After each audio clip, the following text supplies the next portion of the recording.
లేకపోయినా కూడా తల్లిదండ్రులు ఒక మంచి కాలేజ్‌లో చదివించాలి అని చెప్పి కాలేజ్‌లో వెతికి, వెతికి తీసుకెళ్ళి ఒక దగ్గర పెట్టి హాస్టల్‌లో ఉంచి వాళ్ళ భద్రత, సెక్యూరిటీ అన్నీ బావున్నాయి అని గుండె మీద చెయ్యి వేసుకొని హ్యాపీగా ఉంటుంటే, ఇలాంటి బాగోతాలు బయటకొస్తూ ఉంటే పేరెంట్స్ ఎంత విలవిల్లాడిపోతారు. ఏం జరుగుతుందనే తెలుసు. అసలు ఇలాంటి ఇన్సిడెంట్ విన్నప్పుడు ఏమనిపించింది మీకు చూసినప్పుడు ఫస్ట్? ప్రపంచంలో అనాథలు ఎవరు అంటే వాళ్ళ పేరెంట్స్ అమ్మ.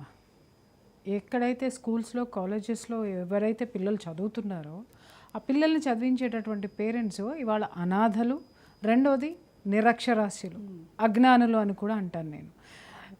విషయం ఏంటంటే ఎంతసేపు చూసిన ఫాల్స్ ప్రెస్టేజెస్, నిన్న కూడా మనం ఒక టాపిక్ మాట్లాడుకున్నప్పుడు కూడా ఈ ప్రస్తావన వచ్చింది మనకి. False prestiges, false thinking. ఆ పిల్లల యొక్క కెపాసిటీ ఏంటో తెలుసుకోకుండా మాకంటే మా పిల్లలు ఎదగాలి అంటున్నారు. కోరుకోవడంలో తప్పలేదు, కానీ ఏ రంగంలో ఎదగాలనుకుంటున్నారని ఒక్క మాటన్న వాళ్ళ పిల్లల్ని అడిగారా? లేదు. కొంతమంది పిల్లల్లో కూడా వాళ్ళకు కూడా అవగాహన లేక ఏంటంటే ఈ ప్రపంచంలో బ్రతకాలంటే రెండే రంగాలు. ఒకటి ఏంటంటే ఇంజనీరింగ్, లేదంటే మెడికల్. ఈ రెండు కూడా ఇవాళ డబ్బుతోటి కూడుకున్నటువంటిదే. ఎన్ని లక్షల మంది విద్యార్థులు బయటకు వస్తే ఎంతమంది ఒక మంచి పొజిషన్లో ఉండి ఎంతమందికి ఉద్యోగాలు వస్తున్నాయి?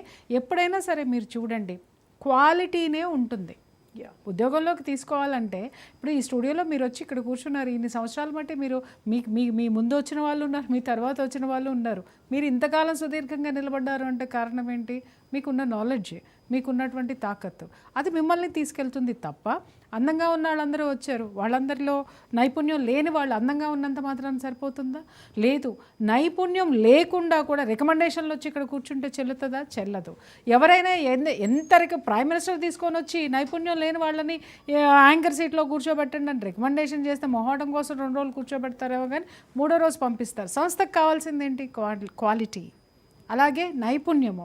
అసలు ఈ కాలేజెస్లో ఎన్ని కాలేజెస్ నైపుణ్యంతో కూడుకున్నటువంటి ఉన్నాయి? నైపుణ్యమైనటువంటి విద్యని ఎంతమంది ఇస్తున్నారు?